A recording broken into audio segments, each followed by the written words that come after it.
Okay, we're just in Shanghai Hongqiao Station, sat in the VIP waiting area, ready to board our bullet train to my family's first time boarding a bullet train in China, so I cannot wait to see their honest first impressions. Is this what? It's an airport. It looks like an airport, doesn't it?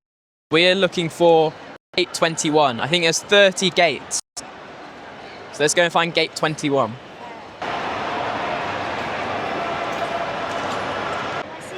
Gate 21. Yeah, I see it. Over there? Why is it so busy? This isn't busy. This is just normal. Does this compare to back home?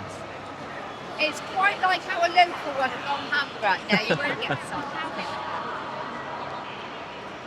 It doesn't Chad. I live in rural Oxfordshire. This is Shanghai. See the bullet train station on there. It's a little bit different. There is no comparison. In fact, this isn't a train station. It's like an airport. No delays or anything like that, like you get in the UK. No cancellations. Is there any weather that can affect the running of it? Maybe, yeah. Super hot, No, not super hot. super cold. Maybe not super cold. Maybe if there's a landslide somewhere in, and it blocks the, yeah. Is this the biggest station? This isn't the biggest one. In Shanghai. Yeah. What's the biggest one? Shanghai Station. Shanghai. Oh, Shanghai Station is an old station. Which one's the biggest? I don't know. Maybe. But there's 4 or 5. And this is the biggest one. Different directions. Yeah, I think so, yeah. Yeah, there's like Shanghai South, Shanghai Songjiang, which is all the way in the east. Yeah, they're all different sides of the city, yeah. You like it? Is it a lot cleaner than the UK? Yeah. And here, like this sort of King's Cross, for you be buffeted by people. Yeah. And robbed and assaulted. We just get crushed. So we're carriage number 9. What do you think of the platform? Very nice and clean and tidy and spacious. It's very clear as well where to go. Okay, so as a treat for their first bullet train in China, I've booked them the business class carriage. So obviously not all trains in China are like this. But this one is the nicest, had to treat my family. You know?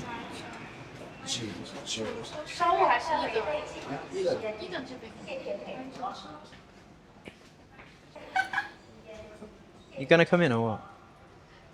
Wait, is this us? I just don't see in the back. Go sit down then. Angel Thompson, Bunny? Yeah. Yeah. There's only 5 seats, so who's going? Pixie's tiny, she can sit on Pix, go on. You gotta go to the other carriage. So this is where are your, this side. This is all your controls. Try it out. Wait, how do you Press, yeah. And they'll come through in a minute and give you slippers and snacks and stuff like that. Wait, how do you need to press them? On the right-hand This is side. like how we travelled on a plane, wasn't it? Oh, completely. Yeah, any of this. So you're gonna go cruising along at 350 kilometers an hour, like this, and they'll come through and give you a blanket and some slippers and stuff like that. Yeah. In the UK, what? If you reserve a seat, you are likely to be able to put your box But on if you the get seat. to your reserved seat and somebody else is there, obviously if you're like me, you'll say, excuse me, that's my seat. And then if they don't move, you pull. But it doesn't mean to say that you get your seat. So if you buy a ticket, doesn't guarantee you don't get a the seat. No. and people in the UK, is it still a problem where people just walk through without a ticket, like straddle the barriers? Walk over, yeah. Well, the Oxford Tube makes a big thing. Their new advertising campaign is travel to London with the Oxford Tube and you buy a Guaranteed a ticket, seat. guarantees you a seat. And they enforce that or not? Yeah, because Yeah. it's on the motorway, so Right. you've got to be sat down. Oh, I Like, see. You get on the train and like we used to go to London from Bicester, and every time we stood. And what would the prices be like for for an Oxford to London return? A return is £28. Yeah. Really? Oxford to London? Yeah, That's that's reasonable, I'd That's say. very cheap. Yeah. That is. No, I mean on the train, sorry, on the train. Yeah, That's on the train. Yeah, £28 I used to pay when it's going Corway. How about now? Yeah, now, yeah. £28. £28. If I go on train line, can I get on train line from here? Are you sure? We've done it enough. The whole family of us go. But is that like 52. super off peak or something? No, well, as long as it's after. 9:30. Yeah, Oh, okay, right. yeah. So if you are going to work at 7 o'clock in the morning, Oxford to how much kind of, what prices are we talking? Probably £50 return. It's a lot. But people don't, do they? They get season tickets. So my friend Laura that lives now on the furthest tube line out of London, which is Epping Forest. For her to go into work, which is at 谢谢. Westminster, her season ticket for the train each year is a couple of £1,000 Yeah. out of the salary. It's further back there. I've been on the bullet train. Well, we are just on a train half of it short. Huh? It's not very exciting. It's just a train. I'm How about you? You're excited? You can interview her there now. Look how fast we're going. And look at the beautiful countryside. Was boarding easier or harder than you expected? It was so easy, I didn't even recognise that I was actually doing it. Super easy. I just you just walk through, flash the old passports, and then go. Easy. Like falling off a log. Yeah. Super easy, I would call it. Can you feel how fast we're going right now? No? Could you guess how fast we're going right now? 500 miles an hour? No, we're going 50, what's the thing's called? 50 thingies an hour. Okay. 350 kilometers. Oh, 255 at the minute. Oh, you can see. Okay, it's amazing. I haven't taken a train in the UK in a little while. Over a Not year. misleading. Does it feel smoother or bumpier than trains in the UK? Can I just say it feels cleaner? There's about 45,000 kilometers of bullet train track in China, from all the way up to Xizang, which is Tibet, on the Tibetan plateau, like thousands of meters above ground level. The bullet train track is absolutely insane. The network is absolutely insane. Do you think that the UK struggled with HS2? They're still not, They're not doing it now. No. Do you think they'll ever build HS2? No. No. No? So they've already spent what? Over 10 billion on Well, like the they've thing is- already spent billions and billions on Billions. planning it and All government And won't. they're spending money now, taking bits of it back out. Yeah. The trouble with the UK is we get so caught up in the politics of things. Mm. Political parties changing every 5 years. Yeah, there's so much infighting. The parties can't even agree themselves about what they want.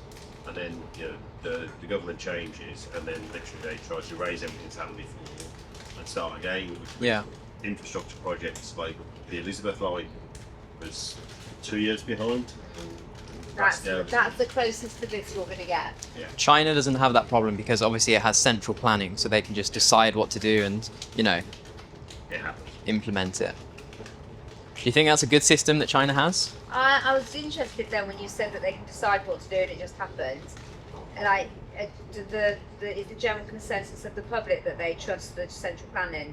Well, if you think China have pulled, 800 million people out of poverty in the last 40 years. People's quality of life has risen drastically. Grandmothers and grandpas can still remember how it used to be. So public opinion, I think the last poll was like 97% in favour, So, That's a very good sign. of course, yeah. So, they're on the way to prosperity. So I think overwhelmingly, yeah, the public really, really Yes. like the way that things are going. I think the UK is still dealing with problems from the 1960s when they pulled out the railway beaching hoods, we closed the railway lines. Now so they're looking at doing east-west rail, which is obviously that's vastly overspent, and that's just to put in infrastructure that was there 60 years ago. A vast amount of money was spent to remove, and now a vast amount of money is being spent to put back. So you've seen some of China's infrastructure. You've just seen that building. You've seen some of Shanghai's bullet trains. Do you think people in the West underestimate the scale and sophistication of modern China? I would say so, yes. Underestimate. And why might that be? I think for someone of our age, we still remember sort of seeing news reports of China, you know, sort of paddy fields and things like that, sort of very rural China. Yeah, we know rural China, don't we? And I think, although in the UK we know about the expansion, we see on sort of the news-related programs that China is growing and becoming the super cities, the mega cities. I think unless you actually get to see it firsthand or experience it firsthand, it's just removed. I think, you know, with like the States, people know about Disneyland and, you know, there's the TV shows and stuff like that. I guess with things like Netflix, like the Korean stuff with like Squid Games, people get to see. So part of it, I think if you're watching those kind of shows where China is a big factor of that, and the Chinese movie industry is become quite popular, you know, globally as well. A lot of movies are set in China. You get to see more of it, you know, a bit more of an understanding. Are you sleeping? Sleeping on the train? I'm not. I'm just not going to answer any of your questions. Can you rest like this in the UK, on the UK trains? What are we watching? Did you enjoy the train ride? Yes, we did. What was It your was so fun. It was very, very smooth and it got in quickly. And they give you free snacks. You want to get off or you want to stay on? I want to stay on. You want to stay on this forever? Yeah. You can get a flannel.